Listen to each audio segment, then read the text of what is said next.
First up tonight, we have Jack Bobo, Director of Global Food and Water Policy at the Nature Conservancy, and he's going to deliver a keynote speech. So I'd now like to introduce you all to Jack Bobo.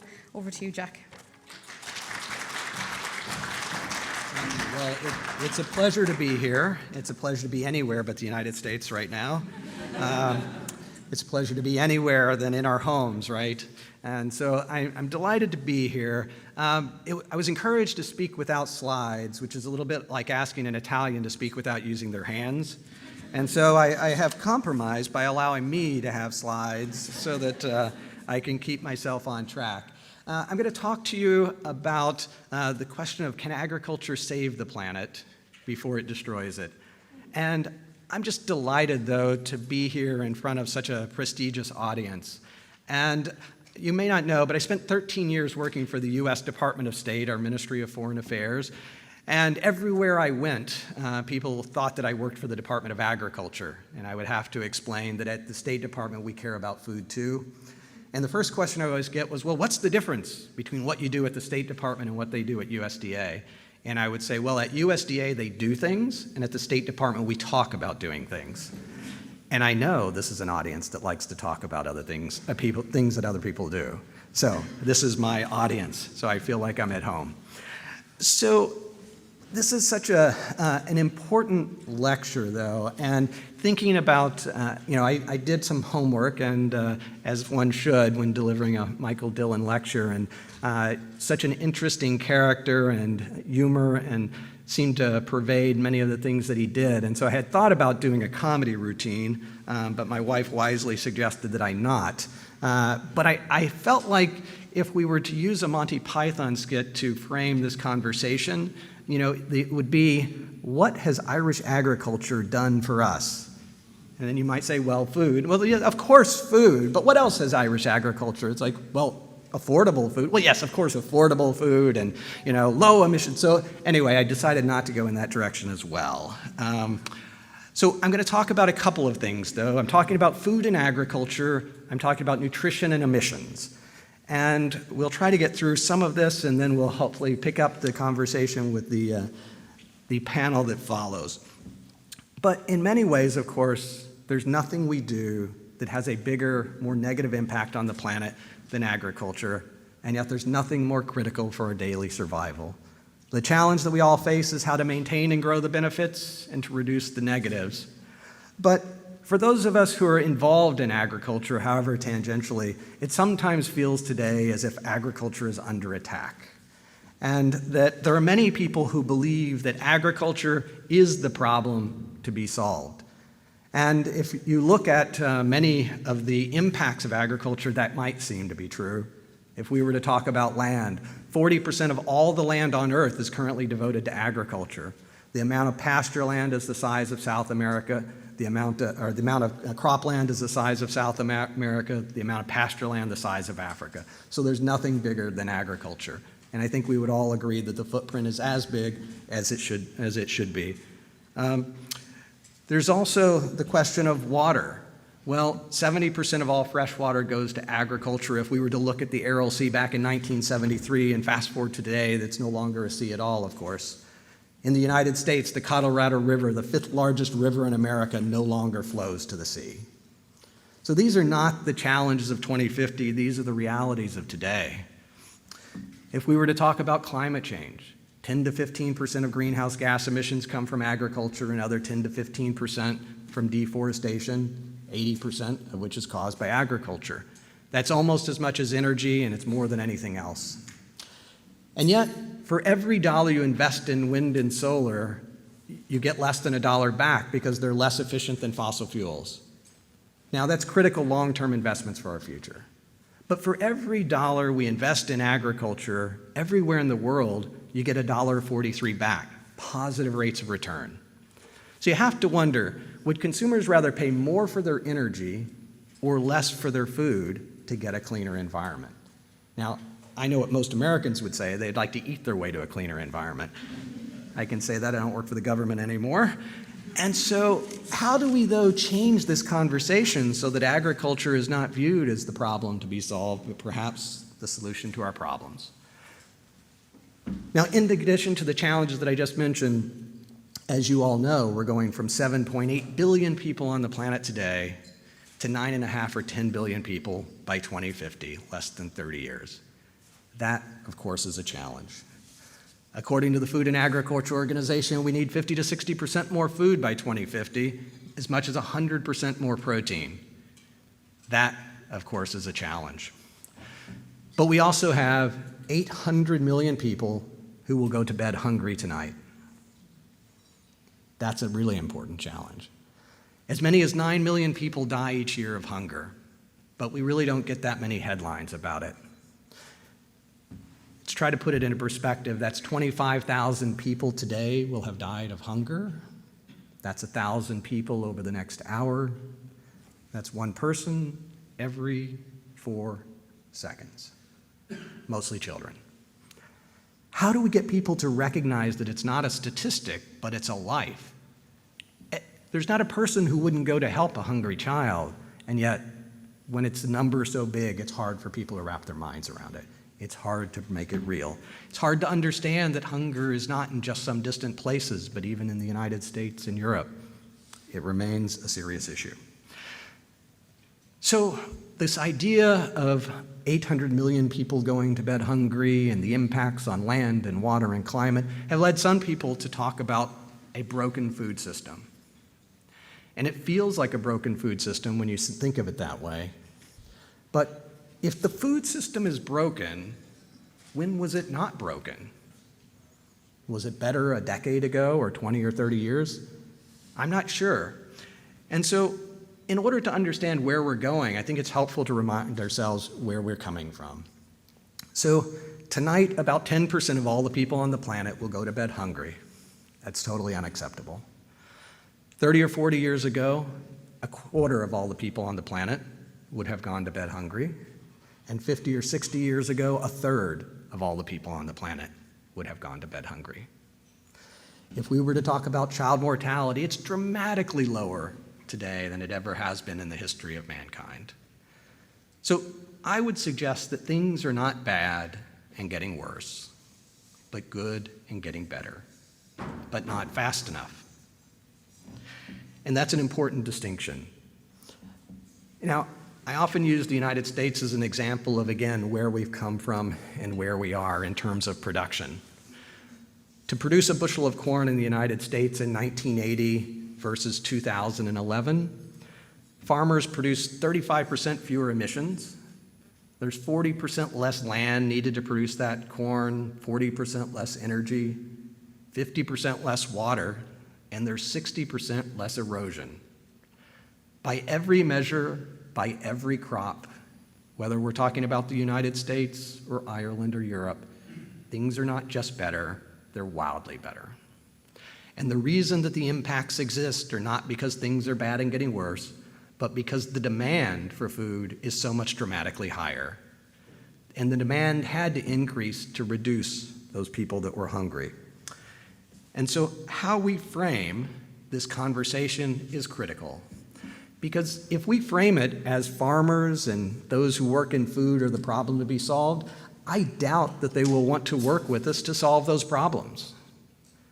But if we talk about it and we frame it as agriculture is the solution to the problem, I think there could be excitement and enthusiasm to engage in these conversations. Now, it's challenging, though, because today we spend a lot of time talking about sustainability, and I'm not sure that I know how to define it. There are hundreds of options out there. But when I talk to consumers, I get the sense that for them, they think of sustainability as less water and less fertilizer and less insecticide equals more sustainable. And in a sense, that's true because it has a lower environmental impact on that piece of land. So I, though, like to talk about local sustainability versus global sustainability. And what I mean is that in terms of local sustainability, that's the type of agriculture where you're using fewer resources. And the benefits of lower impact or lower inputs is that you have a lower impact. So the benefits are local. But if you produce less food on this piece of land, you will need more pieces of land. And so the impacts are global. On the other hand, global sustainability is about intensive production, producing more with less. And when you do that, you need less pieces of land. And so the benefits of intensive agriculture are felt globally, but the impacts are local and visible. And so it's not really about good or bad or right or wrong, but it's about choices and consequences in how we produce food. Sustainability is a continuum from local to global. And we need to find a way to do it better. And some of these conversations I think are coming to concepts around regenerative agriculture as a way of pulling these two disparate trends together. And we need to do that because we need better agriculture, but we also need more food, as we saw at the way things are going. So in many ways, it's really just about trade-offs. And too often today, we're unwilling to talk about the trade-offs. We want one answer to a question that's complex. And we see some of this in the European farm-to-fork strategy. The idea of reducing pesticides, reducing fertilizer, having 25% of land be organic. All of those things will reduce the impact of agriculture on the land in Europe, but they will also reduce production in Europe. You know, there's a reason that farmers use pesticides. There's a reason they use fertilizer. And if Europe doesn't produce that food, somebody else will. And that other place may or may not be as efficient, as productive, as sustainable as production here in Europe. And so we need to think about those trade-offs. And I think and it's worth mentioning that the country that sends the most food to Europe is Brazil. So in many ways today, Europe is exporting its agricultural footprint to the most biodiverse country on the planet. That may not be a good idea, but it's about choices and consequences. The conflict in Europe, I think, has reminded some that there are impacts and trade-offs to reduce production. And I think it's reminded some that it's actually important to ensure stable food supplies. The situation in Europe reminds us that global trade relies on a relatively few number of countries to produce certain crops, and that if disruptions occur, it has global repercussions. And in order to be able to weather those repercussions, we need to think about what places could be producing more and how can we ensure that we diversify our imports. And I think one of the lessons that came out of the 2008 to 2010 food crisis was the importance of not imposing export bans or not putting in place export bans and other things, and there have been relatively few of those this time around. So I think we have learned some lessons from the past, but the question is, how will we implement them going forward? And some of the things that I haven't heard as much since the Ukraine crisis started is about the role of innovation in addressing some of these problems. What I haven't heard a lot about is the role of regulation, because if we're trying to produce more and we're trying to do it while reducing fertilizer and insecticides and water, well, we need new ideas. And we not only need new ideas, but we need to bring new ideas to market, and we need those to be available. You know, we don't have the luxury of waiting 10 years for new technologies to come to market. We need to move faster, we need to be smarter. One of the problems, though, of course, is that consumers love innovation almost as much as they despise change. And there is no place that people despise change more than in the food they eat. Because food is what brings us together with friends and family. And if you mess with my food, you're messing with my family, and people don't like that. But if we don't change how we produce food, everything will change. So we need to find a way of talking about change in a way that excites people and gets them wanting to be involved instead of turning them off. So some of the things I think are important, though, is to recognize that agriculture may be the biggest driver of deforestation, but it's also the greatest savior of forests. Well, what do I mean by that? What I mean is that if we were farming today the way we did in 1960, we would need 1 billion additional hectares of land. That's more than a quarter of all the forest on the planet. Now, it's easy to see forests that are cut down to make way for expanded agriculture. Nobody thinks about the forests that didn't get cut down because of those agricultural practices. So agriculture has saved 1 billion hectares as well because of its improvements in efficiency and management practices, because agriculture is just wildly better today than it ever has been. So I don't believe in sustainable agriculture because I don't believe that it's a destination. Sustainability is a journey, and things will be better 30 years from now than they are today, just as they were 30 years ago. And instead of thinking of the problem with agriculture and things are bad and getting worse, if things are good and getting better but not fast enough, why can't we help agriculture to close that gap? And one of the things that I was struck by, I spend a lot of my time reading very dense reports and reducing it to a single number, and nobody appreciates that, do they? I'm sure this audience does, though. Well, I was reading a report from the World Resources Institute in the United States, and it was talking about what would it take to get to a sustainable future? What would we have to do? And it had all of these different things. We should reduce food waste, we should shift diets, we should do all of these things, which all sound great. But then I looked at the chart carefully, and there's like this large bar, which was 61% of what we need to do to get to a sustainable future. And I was like, well, what's that? And there's a little footnote that says, these are the improvements based on historical improvements of agriculture, which are baked into our assessment.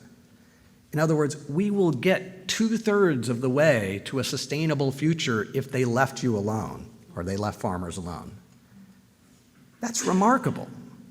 It's not as if agriculture isn't going to get us anywhere. It's going to get us 2/3 of the way, and it'll get us all the way if we work with farmers and we work with food manufacturers and producers instead of against them. You know, I feel like farmers have been on this sustainability journey for 100 years, and it's about time people have caught up.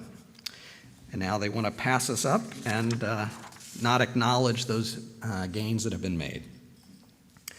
So I want to change gears a little bit and say a few things about nutrition, because that is an area where things are bad and getting worse. And diets do need to change. And I spend a lot of time talking to groups in the United States, farm groups, and it's sometimes uncomfortable talking to beef producers about diet shifts. But I like to remind them that, you know, it's not necessarily diet shifts in order to reduce what they're doing, but it's to make people healthier. In the United States, 42% of all Americans are obese, 75% are overweight or obese. We need to shift diets because we all need to be healthier. It's our brothers or sisters, our fathers or mothers, our brothers, our children. And so it's important. And it's not just the United States. I think people think of the United States as a place where there's a particular problem, but Ireland has the second highest obesity rates in Europe, 26%. About 56% are overweight or obese. And every country in Europe is on the same trajectory of the United States. We just got there first. You're welcome. But we're actually not there either, because in 10 years, it's expected the obesity rate in America will be 50%. Again, that's a tragedy, and we need to find a way of doing something about it, and not just for the United States, but for everyone. When I was doing research for my book that I published last year, Why Smart People Make Bad Food Choices, I looked at where things were in 1970. And I think many people would be shocked to find out that obesity rates in America were lower than in most European countries, well under 10% in 1970, just 50 years ago. The entire obesity problem has occurred within the last 50 years. This is not something that is a historic challenge for the United States. It's a challenge for the world. And so we do need to think about how to not just shift diets, but redesign our food system. And one of the things that led me to write the book was the question, why is it that at a time when we know more about health and nutrition than we ever have in the history of the planet, we have never been more obese? Why is it that at a time when we have access to more healthy food options in a grocery store, tens of thousands more than in 1970, we have never been more obese? Why is it that at a time when our grandparents were cooking with Crisco, with fat, they were all just fine? You know, it's not one thing, it's everything. Our food system, nobody was trying to lose weight 50 years ago. The food environment delivered healthy outcomes. So how do we get to a place where our food system simply delivers healthy outcomes without people stressing about it every day? Most consumers in America say it's harder to figure out how to eat healthy than to do their taxes. That is also a tragedy. Now, I got up this morning and I read the local newspaper, and I read something about carbon budgets. You guys probably don't know anything about that. And I found it interesting because obviously, you know, this is a challenge, and it was, you know, framed as a challenge for agriculture. But one of the things that worries me is that the steps that are taken here in Ireland in order to ensure that Ireland meets its goals in terms of emissions could make Ireland more sustainable or have fewer emissions, but they could make the world emissions go higher. Because just as an example, if tomorrow Ireland decided not to export beef, if beef demand doesn't disappear in the rest of Europe, it is almost certain that Brazil will meet most of that demand. And the emissions from Brazilian beef are just higher. And so we need to keep in mind not just the sustainability story of one farm or one business or one country, but how all of this plays together. And as I draw to a conclusion, what I really want you to think about is where we're going between now and 2050. As I said, we're going from 7.8 to 9.5, 10 billion people. So imagine for a moment that we were able to get to 2050 without cutting down our forests and without draining our rivers, our lakes, and our aquifers.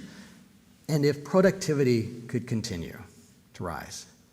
Now, there are some who are worried that, you know, we're going to keep having more and more kids and more people, and the problem will never cease.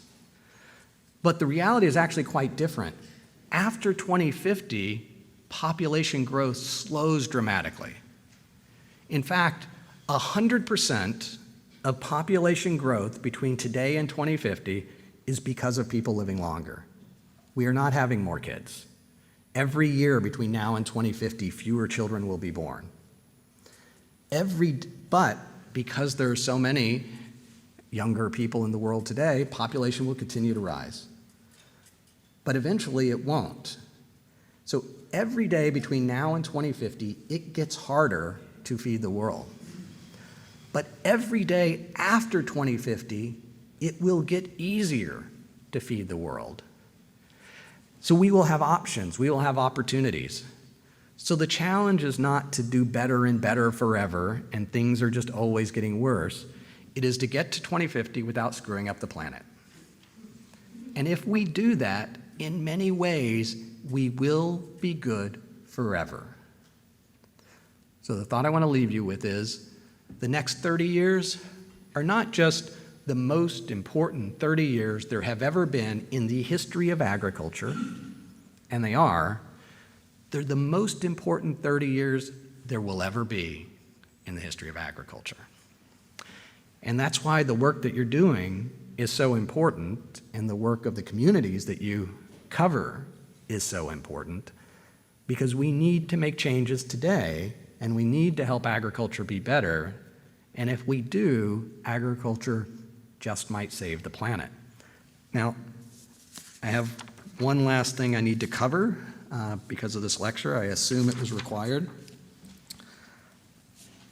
The Irish Prime Composite Cattle Price and the Prime Export Benchmark for the week ending April 2nd, 2022, were equivalent to 4.71 euros per kilogram deadweight, respectively. These exclude VAT. And so with that, I'd like to close this program. Thank you very much for this opportunity.